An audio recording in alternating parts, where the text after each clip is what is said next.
guys, welcome back to our channel. This is our couples podcast. Today we're going to be talking about our experience with homeschooling.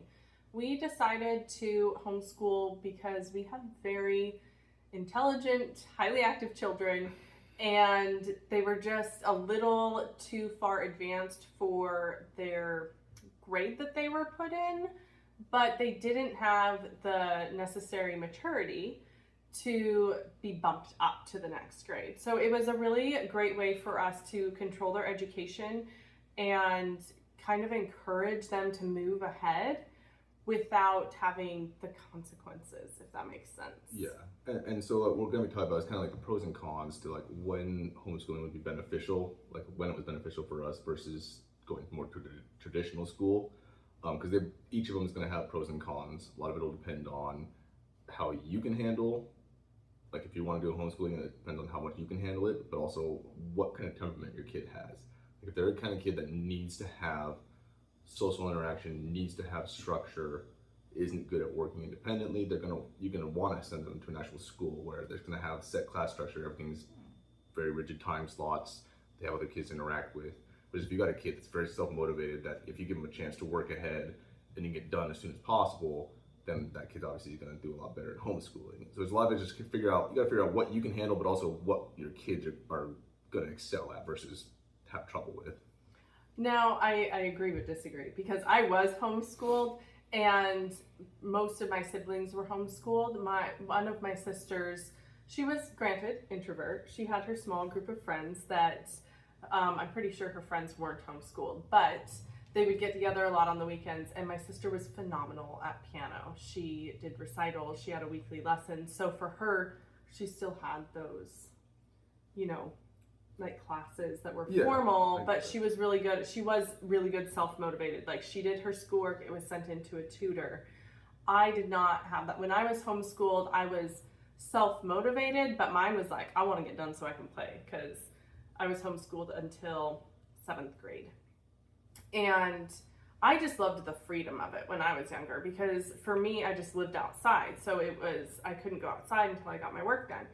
Now, when we decided to homeschool our kids, I made a structure where we would do school Monday through Thursday, and we would kind of do the 5th day, like kind of spread out across those days, and Friday was our craft day.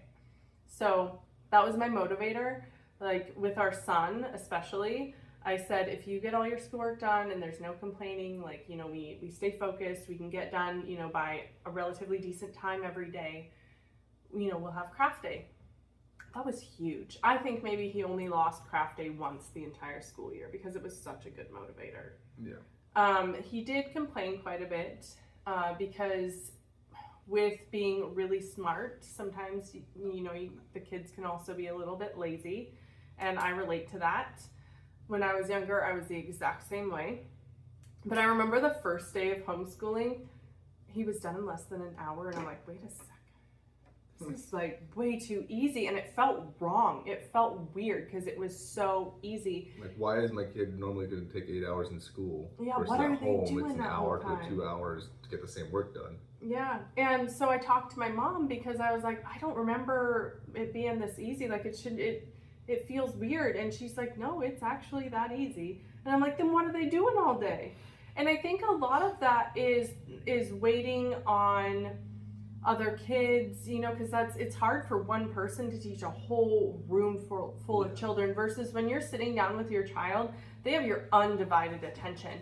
And then you get to spend the rest of the day teaching them practical lifestyle things like how to cook, how to garden, how to take care of, Lawrence taught our kids how to take care of chickens and animals. What else have you taught them? Well, but going back to the homeschooling, like that's where what I was saying before, where when you have a kid that's driven to get done fast, not like do it bad work, but do it all properly and get done quick, that's where being able to homeschool is the advantage, because a kid that can do that, you stick them in a classroom, they're going to be bored out of their mind because they're going to be able to get done so fast.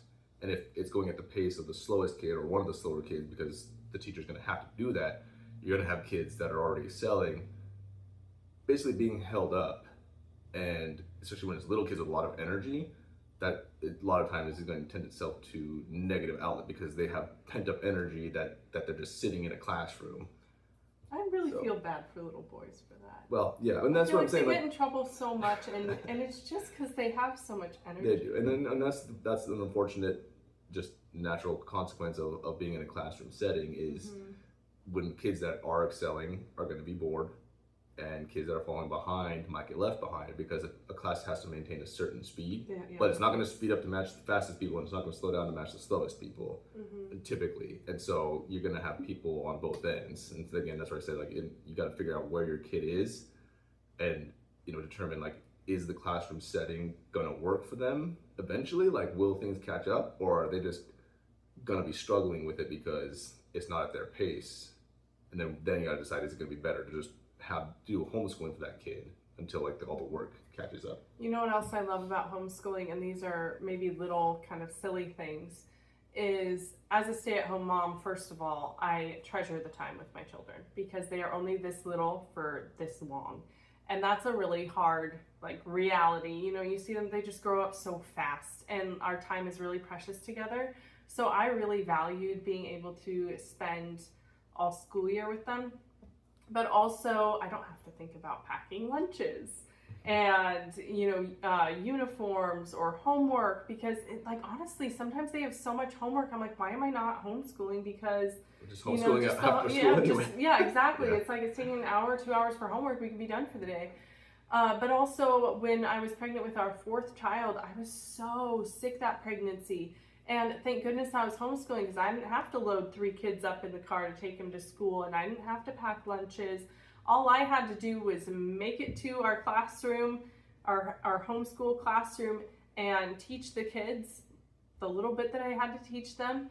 And then we got to, just be together and do those lifestyle things like I mentioned. And, life skills do not get taught enough in school. I know some schools have like home economics and there are really good classes that you can take, but I think it's all the more important when they're learning it in the home and seeing how a home should function, can function, and how it's just so much better for them. Like she said, and that's not the case with every school. Some schools have a lot of stuff they offer. Other schools don't. Like other schools they offer a very basic set of courses. So that's another thing that to look into when you are sending them to an actual proper formal school is see what courses that they have. Especially when it comes to little kids, like there's only simple core stuff, but even then you still can see exactly what it is that's being taught. And if you feel like, well, why aren't they learning this or this, then you have look into other options, whether it's a different school or homeschooling. Like if there's set stuff that you want to make sure they're learning, you got to take that extra step to like make sure that that's actually what they're getting. Yeah, and I know homeschooling used to be so looked down upon. When I was homeschooled, It was like I was a freak. And then COVID happened and people started homeschooling. They're like, wow, my kid's learning that, or why isn't my kid learning this? Like there was just like people's eyes were opened and people really took it on themselves. Like I should be able to control this. And homeschooling suddenly was not like a freak thing to do. It's actually like a really popular thing to do now. And I think that's a great thing because it makes the parents more involved with the raising of their own kids. And there's homeschool co-ops. You don't have to have a really like lonely little kid. There's social things you can do. You can put them in music lessons. You can take them to jiu-jitsu. They can be on, local sports programs, but you're still the one controlling, what they're exposed to, who they're around, what they're learning, what you don't want them to be learning. Yeah, and there's lots of homeschool like programs, like state programs too, that you can join, and they'll provide like networking. They'll have field trips so that like other homeschool families can get together and go do things. So like there's a lot of resources for the homeschool stuff now. I mean, I remember when I was in school, homeschooling to us always seemed like what the kids that dropped out of school went and did, and then afterwards like you find out it's like, oh, that would kind of be nice to be able to homeschool. But I remember when I was homeschooled, like having a job, babysitting. It's like you can do that because you're homeschooled. I used to babysit for our neighbor, and it was fine as long as my schoolwork was done. I was able to go and babysit, and that was awesome for me. I loved that.